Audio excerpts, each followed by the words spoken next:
वालेकुम, news one के साथ मैं हूं हैदर मुर्तज़ा। बुलेटिन के आगाज़ में सबसे पहले बात करेंगे बढ़ती महंगाई और आवाम की परेशानियों के हवाले से। हुकूमती दावों के बावजूद महंगाई के सुनामी पर काबू नहीं पाया जा सका। आम आदमी के लिए अशियाए ज़रूरिया की खरीदारी भी मिशन इम्पॉसिबल बनती जा रही है। दूध के नर्ख भी कंट्रोल से बाहर हैं, सस्ते बाजार भी रिलीफ देने में नाकाम हैं। दूसरी जानिब वफाकी हुकूमत की जानिब से मिनी बजट लाने और नए टैक्सेस के निफाज की इत्तलाआत ने भी आवाम की नींदें उड़ा दी हैं।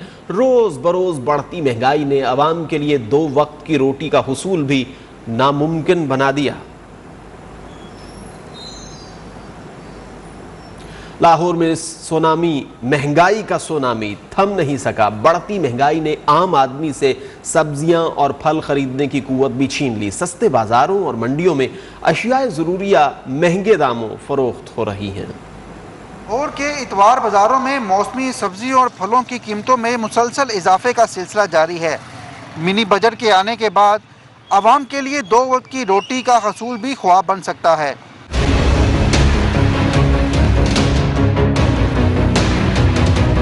बिल्कुल गुजारा नहीं हो रहा।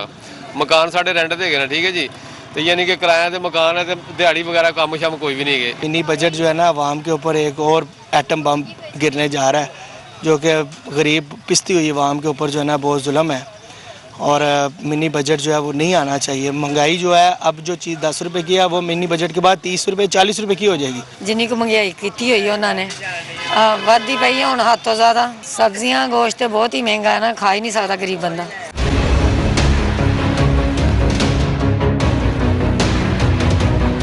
बढ़ती हुई महंगाई कंट्रोल न होना प्राइस कंट्रोल मजिस्ट्रेट्स की कारकर्दगी पर एक बड़ा सवालिया निशान है।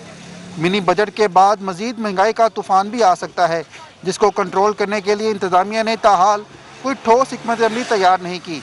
कैमरामैन शाहिद बशीर के साथ अफजाल सईद, न्यूज़ वन लाहौर। मंडी बहाउद्दीन में महंगाई के सुनामी ने सस्ते बाजारों को भी अपनी लपेट में ले लिया। अवाम खाने पीने की बुनियादी अशिया महंगे दामों खरीदने पर मजबूर है। इंतज़ामिया के दावों की कलई खुल गई। इस हवाले से बात करेंगे सस्ते बाजार में मौजूद अपने नुमाइंदे ख्वाजा मोहम्मद शफीक से। ख्वाजा शफीक, बताइए मंडी बहाउद्दीन के जो सस्ते बाजार हैं वहाँ क्या सूरत हाल है? जी बिल्कुल, ये सस्ते बाज़ार के नाम पर इतवार बाज़ार जो डिस्ट्रिक्ट गवर्नमेंट की तरफ से लगाया गया है, ये बिल्कुल नाकाम हो चुका है। यहाँ पर लोगों की तादाद ना होने के बराबर है। ये कहना गलत नहीं है कि ये जो सस्ता बाज़ार है इस वक्त भूत बंगले का मंजर पेश कर रहा है। यहाँ पर ना सब्जी की दुकान है, ना पर यहाँ पर किसी किस्म का फ्रूट दस्तियाब है, ना यहाँ पर गोश्त दस्तियाब है। बिल्कुल एक स्टॉल जो है महदूद करके रह गया है, जिसको किराना स्टॉल कहा जा रहा है। वहाँ पर हमें ना चीनी नज़र आ रही है, ना आटा नज़र आ रहा है। चंद एक अशिया रख कर यहाँ पर सिर्फ एक वो बाज़ार को नाम दिया गया है। यहाँ पर चंद एक लोग जो खरीदारी के लिए आए हैं वो भी बेचारे मायूस होकर जा रहे हैं। उनका ये कहना है कि अरबाब अख्तियार की तरफ से जब ये बाजार कायम किया गया था तो लोगों को बहुत ज़्यादा यहाँ से रिलीफ मिला था, लेकिन आहिस्ता आहिस्ता यहाँ पर जी बहुत शुक्रिया, आपने तफसीलात से आगाह किया। पंजाब में खाद का बहरान शिद्दत इख्तियार कर गया है। पंजाब हुकूमत खाद की मसनूई किल्लत पैदा करने वालों के खिलाफ कार्रवाई करने में मुकम्मल तौर पर नाकाम दिखाई देती है। सादिकाबाद, बूरेवाला, जलालपुर पीरवाला, चूनिया और चनियोट समेत पंजाब के दीगर शहरों में खाद नापैद हो गई है। किसान खाद के हुसूल के लिए मारे मारे फिर रहे हैं। हुकूमती अहकामात के बावजूद मुख्तलिफ शहरों में खाद और यूरिया की ब्लैक में फ़रोख्त जारी है। बहरान से गंदम की फसल को नुकसान पहुंचने का खदशा है। वज़ीर आज़म इमरान खान ने गवादर में मेहनती माहीगीरों के जायज़ मुतालिबात का नोटिस ले लिया। कहा, ट्रेलर्स के जरिए गैर कानूनी माहीगीरी के खिलाफ सख्त एक्शन लिया जाएगा। उन्होंने अपने ट्विटर पैगाम में वज़ीर आला बलूचिस्तान से मामले पर बात करने का भी यकीन दिलाया है।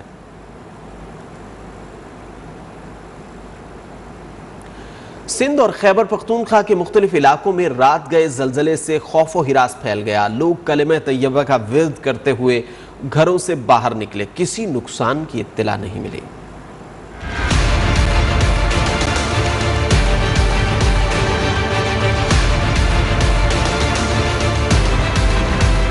सिंध और खैबर पख्तूनख्वा के मुख्तलिफ अजला जलजले से लरज उठे। सिंध में हैदराबाद और कोटरी में जलजले के झटके महसूस किए गए। जलजला पैमा मरकज के मुताबिक जलजले की शिद्दत 3.3 रिकॉर्ड की गई। मरकज हैदराबाद के मगरिब में 70 किलोमीटर दूर और जेर जमीन गहराई 30 किलोमीटर थी। शहरी खौफजदा हो गए।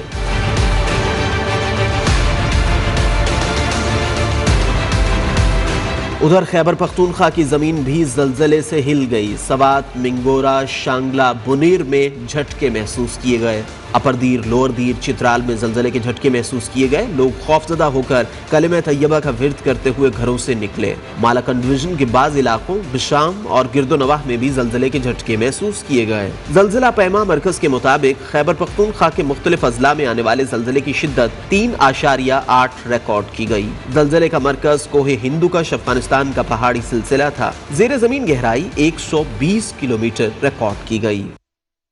दफातर, फैक्ट्रियां और बाजार सब कुछ बंद। लाहौर में फजाई आलूदगी कम न हो सकी। दुनिया के आलूदा शहरों में लाहौर बदस्तूर सरे फहरिस्त है। कराची का 11वां नंबर है। दूसरी जानिब आलूदा ममालिक की आलमी दर्जा बंदी में भारत सबसे आगे है। दारुल हुकूमत नई दिल्ली में फजाई आलूदगी से खतरनाक सूरत हाल पैदा हो गई। सांस लेना मुहाल हो गया। लोग घरों में महसूर। मुंबई, कोलकाता समेत 46 शहर आलूदगी फैलाकर गढ़ बन चुके हैं।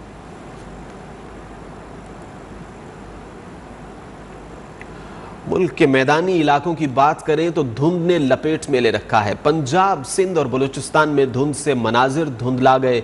सुबह और रात के औकात में हद निगाह कम होने से शहरी परेशान। गाड़ियों की दूर दूर तक लंबी कतारें देखी गईं। धुंध से फ्लाइट ऑपरेशन मुतासर रहा। कई परवाजें मुलतवी हुईं। महकमा मौसमियात ने आइंदा चंद रोज में धुंध के खात्मे की नवीद सुनाई। मुल्क में जाड़े का राज, सर्दी ने लोगों के कड़ाके निकाल दिए। कराची, इस्लामाबाद, लाहौर, पेशावर, कोयटा समेत बेशतर शहरों में मौसम सर्द। बालाई इलाकों में खून जमा देने वाली सर्दी। पारा नुक्ता इंजमाद से नीचे गिर गया। आज़ाद कश्मीर, खैबर पख्तूनख्वा, गिलगित बल्तिस्तान की वादियां बर्फ से ढक गईं। निज़ाम ज़िंदगी मुंजमद होकर रह गया। झील, दरिया, नदी, नाले सब जम गए। स्कर्दू और लेह -11 डिग्री सेंटीग्रेड के साथ मुल्क के सरतरीन इलाके रहे। खबरें और भी हैं, शामिल करेंगे एक ब्रेक। Welcome back. पंजाब में 5 रोज़ा इंसदाद पोलियो मुहिम का आगाज हो गया। मुल्क भर में इंसदाद पोलियो ड्राइव पीर से बाकायदा शुरू होगी। पंजाब में इंसदाद पोलियो मुहिम के दौरान 1,69,00,000 बच्चों को पोलियो वैक्सीन के कतरे पिलाए जाएंगे। बलूचिस्तान के 34 अजला में इंसदाद पोलियो मुहिम कल से शुरू होगी। मुहिम के दौरान 5 साल तक की उम्र के 23 लाख बच्चों को कतरे पिलाए जाएंगे। मुहिम के दौरान बच्चों को विटामिन ए के कतरे भी पिलाए जाएंगे। कोयटा में यंग डॉक्टर्स एसोसिएशन का एहतजाज जारी है। बलूचिस्तान के यंग डॉक्टर्स ने पीर को वजीर आला हाउस के घेराव का ऐलान किया है। कहा है कि हुकूमत मुतालबात तस्लीम करने में संजीदा नहीं दिखाई देती। एहतजाज के 14वें रोज़ भी सूबे भर के तमाम सरकारी हस्पतालों की ओपीडीज बंद।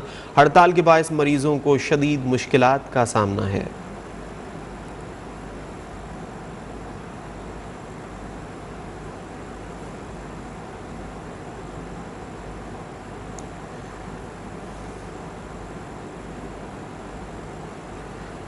उधर चूनिया के नवाही इलाके नत्थोकी में आवारा कुत्तों का हमला, बाप बेटा जख्मी हो गए। रेस्क्यू जराए के मुताबिक बाप बेटा बाजार से घर की तरफ जा रहे थे कि आवारा कुत्तों ने हमला कर दिया। जख्मियों को अस्पताल मुंतकिल कर दिया गया। खौफ में मुब्तला शहरियों ने जिला इंतजामिया से मामले का नोटिस लेने का मुतालबा किया है।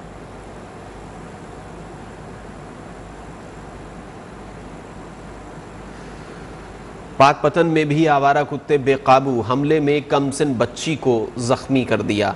पक्का सीधा रोड के करीब आवारा कुत्तों के हमले में 3 साला बच्ची बुरी तरह जख्मी हो गई। कुत्तों ने सर और गर्दन की चमड़ी नोच ली। बच्ची को जख्मी हालत में अस्पताल मुंतकिल किया गया।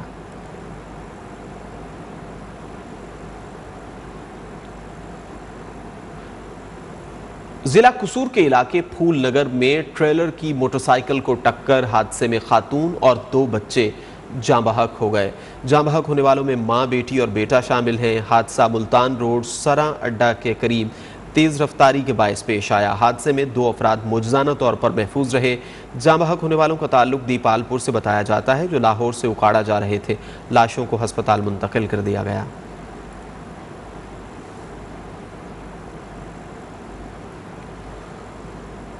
صادقاباد میں پسند کی شادی کرنے کے لیے جانے والے جوڑے کو لڑکی کے گھر والوں نے راستے میں پکڑ لیا. لڑکے کو خوب مارا پیٹا. تشدد کی فوٹیج نیوز ون نے حاصل کر لی. پولیس نے لڑکی کے رشتہ داروں کے ساتھ لڑکے کو بھی گرفتار کر لیا. دونوں فریقین کے خلاف بیچ سڑک جھگڑا کرنے پر مقدمہ درج کر لیا گیا. صادقاباد میں پسند کی شادی کرنے کے لیے جانے والے جوڑے کو لڑکی کے گھر والوں نے راستے میں پکڑ لیا اور لڑکے کو تشدد کا نشانہ بنایا ہے. بلیٹن میں وقت ہوا ہے ایک بریک کا. مسلم لیگ نون مریم اورنگزیب پریس کانفرنس کر رہی ہیں. کچھ نہیں ملا تو کورٹ سے بیل ہوئی. اس سے پہلے بشیر میمن صاحب کو بلایا گیا اور کہا گیا کہ شہباز شریف اور شریف فیملی کے اوپر کیسز بنائیں، اور جب انہوں نے کہا کہ ان پر کوئی کیس نہیں بنتا، پھر اور مسلم لیگ نون کے لوگوں کے نام لیے گئے.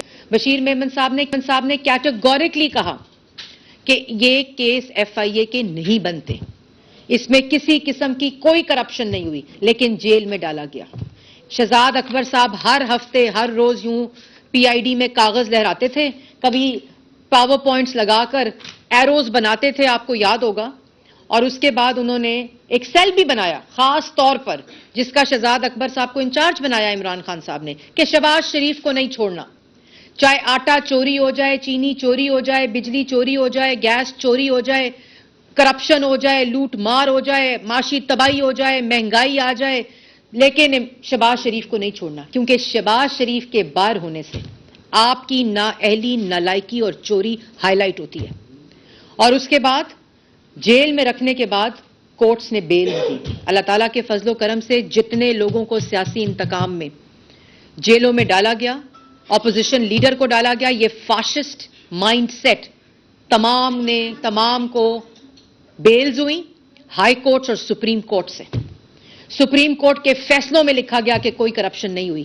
سپریم کورٹ میں نیب نے اور ان کے لائرز نے اپنی درخواستیں واپس لیں شہباز شریف کے خلاف. جو انہوں نے نیب نے شہباز شریف کی بیل کے خلاف سپریم کورٹ گئی، وہ اپنی درخواست واپس لی. اور بار بار کورٹس نے کہا کہ کوئی کرپشن، کوئی مس یوز آف اتھارٹی، کسی قسم کی منی لانڈرنگ، کسی قسم کی کوئی کمیشن یا کک بیک کسی منصوبے میں جو شہباز شریف نے لگائے اس میں نہیں ملے. اس کے بعد کوئی منصوبہ نہیں چھوڑا، کوئی شریف فیملی کا اکاؤنٹ نہیں چھوڑا، کسی قسم کا کوئی ایسا اکاؤنٹ، کوئی ایسا احتساب، کسی قسم کی کوئی ایسی چیز نہیں چھوڑی جس کی انویسٹیگیشن نہ کی ہو. اور ہم نے کروائی، ہر سوال نامے کا ہم نے جواب دیا، ہر پیشی پر پیش ہوئے، اور 1 روپے کی ایک دھیلے کی کرپشن ثابت نہیں ہوئی. اس کے بعد نیب نیازی گٹھ جوڑ کو نیب کے دفتر کو استعمال کیا گیا. حکومتی کرائے کے ترجمان اور وزراء نیب کی ترجمانی کرتے رہے، اور جس دن کوئی گرفتاری ہوتی تھی، جس دن شہباز شریف نے گرفتار ہونا تھا، وزیر اطلاعات نے اطلاع کی کہ آج شہباز شریف گرفتار ہوگا. جس دن سلمان رفیق، سعد رفیق، احسن اقبال، شاہد خاقان، مفتاح اسماعیل، رانا ثناء اللہ گرفتار ہوئے، اس سے تین دن پہلے پیشن گوئیاں کی گئی کرائے کے ترجمانوں کی طرف سے. پورے نیب نیازی گٹھ جوڑ کا پورا سیاسی انتقام کا مقابلہ کیا، ایک دھیلے کی کرپشن ثابت نہیں ہوئی. جس جگہ اگر آپ نے کوئی اور انویسٹیگیشن کرنی تھی، اگر کوئی اور کیس بنتا تھا، تو آپ کو چاہیے تھا کہ جب شہباز شریف اریسٹ ہوئے تھے، جب آپ انویسٹیگیشن کر رہے تھے، جب حمزہ شہباز 22 مہینے آپ کے سیاسی انتقام، بدبودار سیاسی انتقام کا نشانہ بن رہے تھے، تو کیوں نہیں انویسٹیگیشن کی؟ یہ صرف کیس کو اس لیے ڈریگ کیا گیا، اس کیس کو صرف اس لیے نہیں وہاں انویسٹیگیشن کی گئی کہ ایک تلوار لٹکتی رہے، اور جس وقت عمران صاحب چاہیں تو گرفتار کر لیا جائے. عمران خان صاحب، اس تماشے کو اب بند ہونا چاہیے. جب نیب نیازی گٹھ جوڑ فیل ہوا، جب وہاں بات نہ بنی، تو اس کے بعد ایف آئی اے کو استعمال کیا. جب ایف آئی اے کے اندر وہی کیس، وہی انویسٹیگیشنز، وہی سوال نامے جو 3 سال سے بھرے جا رہے ہیں، جن کا 3 سال سے جواب دیا جا رہا ہے، اور اس کو ایف آئی اے کے حوالے کر دیا. اور اسی دوران جب یہ سازش ایف آئی اے میں کی جا رہی تھی نیب نیازی گٹھ جوڑ کے بعد، اسی دوران لنڈن کورٹس کے فیصلے آئے، اور ان فیصلوں میں یہ کیٹیگورک کہ کوئی منی لانڈرنگ، کوئی کرپشن، کسی قسم کی کوئی کک بیک، کوئی چیز ثابت نہیں ہوتی جو ہوئی ہو. اور یہ تمام الزامات اور مفروضوں کے اوپر بنیاد کر کے یہ تمام الزامات لگائے گئے ہیں. اب کل ایک بہت حسین واقعہ ہوا، میں آپ کو بتاتی ہوں، کیونکہ جن کو بےزتی کی عادت پڑ جائے، जिन में ना कोई शर्म हो ना कोई हया हो, जिनको पाकिस्तान की आवाम की कोई फिक्र ना हो कि आज पाकिस्तान की आवाम आटा, चीनी, बिजली, गैस, दवाई, अपने वालदैन को अस्पताल दवाई के पैसे नहीं, बच्चों की स्कूल की फीस के पैसे नहीं, घरों के किराए के पैसे नहीं, माशी तबाही की ये सूरत हाल है कि आज 180 रुपए के ऊपर डॉलर पे पहुंच चुका है। आज बिजली और गैस के बिल नहीं दिए जा सकते, लेकिन एफआईए को किस काम लगाया हुआ है कि शहबाज शरीफ को जेल में डालना है। कल क्या हुआ? आज 1.25 साल हो गया है, 1.25 साल हो गया है कि एफआईए चालान नहीं जमा करा सकी कि जी इतनी बड़ी मनी लॉन्ड्रिंग हो गई। एफआईए तहकीकात कर रही है और बड़े अकाउंट से पैसे, वही गुफ्तगू, वही इल्जामात, वही सियासी इंतकाम जो बशीर मेमन से लेना चाहते थे, जो नैब से लेना चाहते थे, अब वो एफआईए के हवाले हो गया। वही केस, वही इन्वेस्टिगेशंस, वही सवालनामे, और 1.25 साल गुजर गया है। बैंकिंग कोर्ट के अंदर चलान एफआईए जमा नहीं करा सकी, तो कल जज साहब ने ये पूछा कि आपका चलान किधर है, तो कहते हैं हमारे पास फोटोकॉपी है। आपने तो बड़ी इन्वेस्टिगेशन करनी है, शहबाज शरीफ साहब ने तो बड़ी करप्शन की है, बहुत बड़े सबूत मिल गए हैं जो ना नैब में मिले, जहां अदालतों से भाग गए जब सबूत की बारी आई, जो ना एफआईए में मिले। बशीर मेमन साहब ने कहा केस नहीं, वो अब एफआईए के जरिए, और वो 1.25 साल गुजरने के बावजूद जिसमें गिरफ्तारी चाहते हैं, जिस केस के अंदर शहबाज शरीफ को और हमजा शहबाज को गिरफ्तार करना चाहते हैं, उसका कोई रेफरेंस, कोई जो चालान है वो जमा नहीं करा सके। और जब जज साहब ने पूछा कि चालान जमा कराएं, तो कहते हैं फोटो कॉपी है। और जज साहब ने कहा फोटो कॉपी है, जिसके ऊपर उन्होंने एफआईए के जो वहां के डायरेक्टर हैं उनको शो कॉज नोटिस किया अदालत ने। तो कहते हैं हमने यहां जमा नहीं कराना है, हम दूसरी अदालत में जमा कराएंगे। क्यों जमा कराएंगे दूसरी अदालत में? जहां, और फिर कोर्ट ऑर्डर पास हुआ। कोर्ट ऑर्डर में जज साहब ने यह लिखा कि जो दूसरी अदालत में मेलाफाइडी करके, क्योंकि दिमाग साजिशी है, क्योंकि दिमाग सिर्फ कारी करता है, हर वक्त तकरीब कारी करता है, और वो दूसरी कोर्ट में जो कोर्ट का कोई लेना देना नहीं, दूसरी तरफ ड्यूटी जज थे, और दूसरे जाके अदालत में कहते हैं कि हम यहां जमा कराएंगे। वहां कोर्ट ऑर्डर आया कि जहां बैंकिंग कोर्ट के अंदर ये केस चल रहा है, जहां बेल्स का केस चल रहा है, वहीं ये चालान जमा होगा। वहां से बेइज्जती कराई। लेकिन जब मैंने पहले कहा है कि जब बेइज्जती का एहसास नहीं है, जब कोई शर्म नहीं है, आज डॉलर 180 को पहुंच गया। 1.25 साल से एफआईए चालान जमा नहीं करा सका। तर्जुमान पाकिस्तान मुस्लिम लीग नवाज मरियम औरंगजेब प्रेस कॉन्फ्रेंस कर रही थी। बुलेटिन में आगे बढ़ेंगे एक ब्रेक के बाद। बीई, बीएस और बीएड प्रोग्राम के लिए दाखिला टेस्ट जारी हैं। शेखुल जामिया कराची ने इम्तिहानी अमल का जायजा लिया और मुख्तलिफ क्लासेस का दौरा किया। इस हवाले से मजीद बात करेंगे नुमाइंदा न्यूज़ वन यासिर सलीम से, जो vice chancellor Jamia Karachi professor Khalid Iraqi के साथ मौजूद हैं। यासिर, बताइए इम्तिहानी अमल के हवाले से क्या इंतजाम किए गए हैं? जी बिल्कुल, साल 2022 के लिए जामिया कराची में दाखिला टेस्ट जो है वो मुनक़्क़िद किए जा रहे हैं। इस वक्त हमारे साथ मौजूद हैं vice chancellor Karachi University Khalid Mahmood Iraqi साहब। इनसे जानते हैं कि कितने बच्चे जो हैं वो टेस्ट दे रहे हैं और कितनी सीट्स है और किन किन डिपार्टमेंट्स के लिए जो है वो टेस्ट दिया जा रहा है, क्योंकि कराची कोरोना के बाद जो है वो काफ़ी तालीमी जो निज़ाम था डिस्टर्ब हुआ था। अब ये मेगा टेस्ट है कराची के स्टूडेंट्स के लिए, तो इराकी साहब से जानते हैं वो क्या कहेंगे सर, कितने बच्चे टेस्ट दे रहे हैं, डिटेल्स आपके पास क्या है? जी, हमारे पास आज के दिन 16,000 के करीब एप्लीकेंट्स हैं। ओवरऑल हमारे पास बैचलर्स प्रोग्राम में तकरीबन 5,500 दाखिले होते हैं। आज 23 डिपार्टमेंट हैं जिनका हम एप्टीट्यूड टेस्ट ले रहे हैं, प्री एंट्री टेस्ट ले रहे हैं। जो नंबर ऑफ सीट्स अवेलेबल हैं तकरीबन 1700 के करीब हैं। इसके बाद जो हमारा दूसरा फेज है जिसको हम ओपन डिपार्टमेंट कहते हैं, जिसके अंदर प्री एंट्री टेस्ट रिक्वायरमेंट नहीं है, तो उसके बाद वो दाखिले शुरू हो जाएंगे। नंबर ऑफ एप्लीकेंट आप अंदाज़ा लगा सकते हैं कि अगर 1700 सीट्स हैं और इतने सारे एप्लीकेंट हैं, पिछले साल के मुकाबले में हमारे पास तकरीबन 600। यासिर, आपका बहुत शुक्रिया। अब बात